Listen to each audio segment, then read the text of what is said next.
Nieporent, considered one of the best restaurateurs in the last 40 years. He's responsible for creating some of the greatest restaurant concepts in America.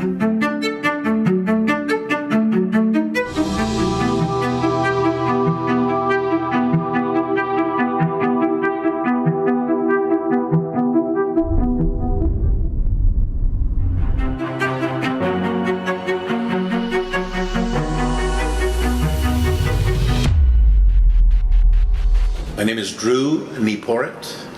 I'm the owner of several restaurants right here at Nobu downtown.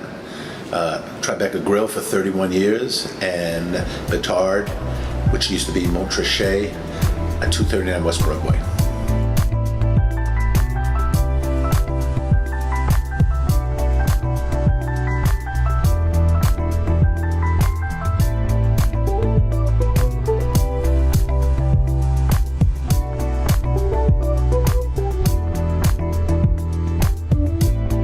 I grew up in New York City, in the neighborhood known as Peter Cooper Village, Stuyvesant town. Went to Stuyvesant High School, worked at McDonald's on 23rd Street. But the reason I got in the restaurant business was my father was an attorney with the State Liquor Authority, licensing restaurants. And in the 60s, he would take the family, my brother and I, and my mother, Sybil Trent, who was an actress, to the best restaurants in New York, all kinds of restaurants, French restaurants, German, Italian, delis, you name it, anybody who was serving alcohol. And it's kind of like when you grow up and you have a piano in the house and you gravitate to music. I was exposed to food, great food, and I knew it was something I was going to do. Nobu has created an iconic brand all over the world. It's known for fusion cuisine blending traditional Japanese with Peruvian ingredients. In 1974, when I was 18 years old, I got a job on the MS Vistafjord, which was a first-class cruise liner, 600-passenger cruise liner, and I had never waited on tables. And I show up in the dining room for the first night, 600-seat dining room, 60 waiters, all of whom are not Americans. And I'm wearing a light blue shirt, which was a dead giveaway to, like, I was an amateur.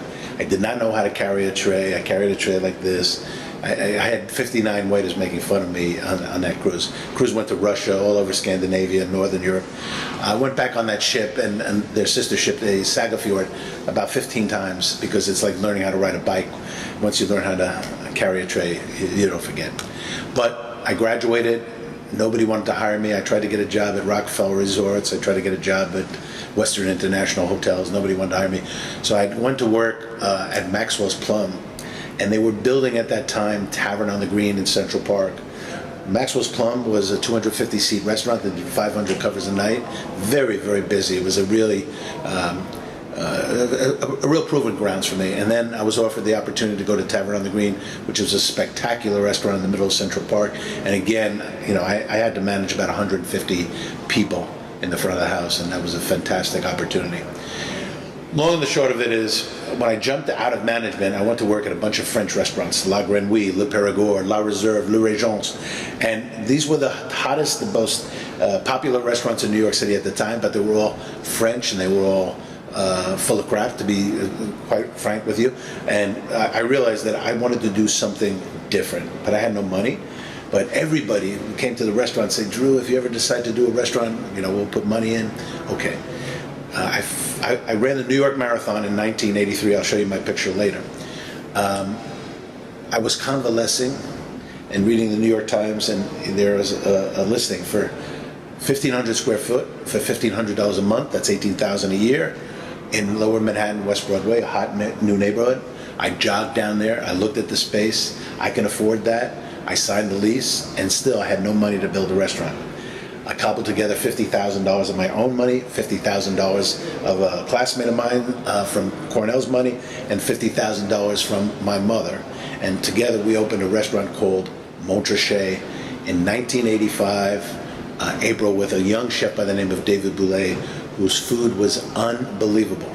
7 weeks after we opened, the New York Times gave us 3 stars, which is the equivalent of winning the lottery without being able to collect the cash. That restaurant went for 22 years. Myriad's excellence in wine service hit a milestone when it became the only restaurant group to earn 3 prestigious grand awards from Wine Spectator magazine. Well, in the world of New York restaurants, the one thing we did was at Montrachet in 1985. We really took wine seriously. Obviously, the name of the restaurant, it's named after the greatest white wine in the world. And Daniel Jonas, who was we had worked together at the Plaza Athénée with Daniel Boulud as well in 1984. He came aboard and we created an unbelievable wine list at Montrachet. And then everybody was a wine director in restaurants. And then everyone had a sommelier in restaurants. And so the trend in New York City and also around the country was that restaurants took a keen interest in wine and always had somebody creating the list and also custodially managing the list.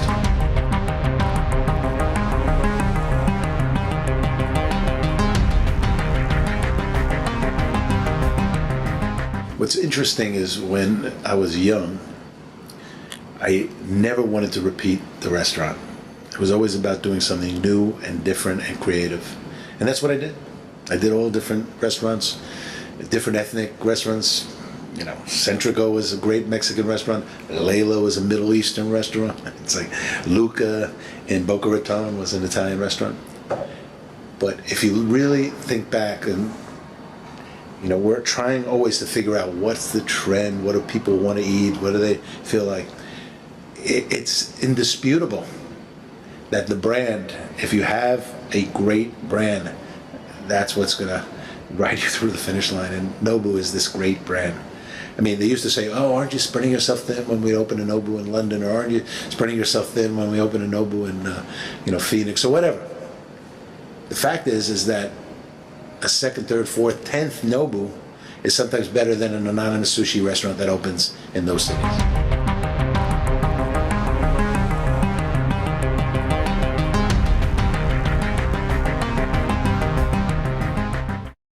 And quite frankly, those are the dishes that also we have today. We haven't innovated that much. We haven't changed anything because those dishes were so cutting edge and have been cutting edge now for 27 years. So what I would say is, you know, we work so hard to figure out brands and try to do new things, and then you read about it and it says, you know, I had a restaurant called My House, Vietnamese, and it says, My House is very good, but it doesn't quite live up to Nobu. So at the end of the day, the lesson that I've learned is really that if you have a great brand, and Nobu is a great brand, that's what you have to stick with. Nobu Hospitality named one of the luxury's 25 most innovative brands by Robb Report. I think in order to be a great restaurateur, there's just a couple of simple things. One is don't womanize. 2 is don't drink at your own bar. 3 is really don't take yourself that seriously and treat your staff with respect and dignity that they deserve. And the other thing is, and I think I've proven this, is that you show up for work every day as the same person. You don't come in one day as one person and another day or get angry or, you know, if you are consistent in your behavior and the way you are around people, I think they respond to that. So, you know, my success, I can only talk for myself, has been that I've been consistent for over 40 years right now.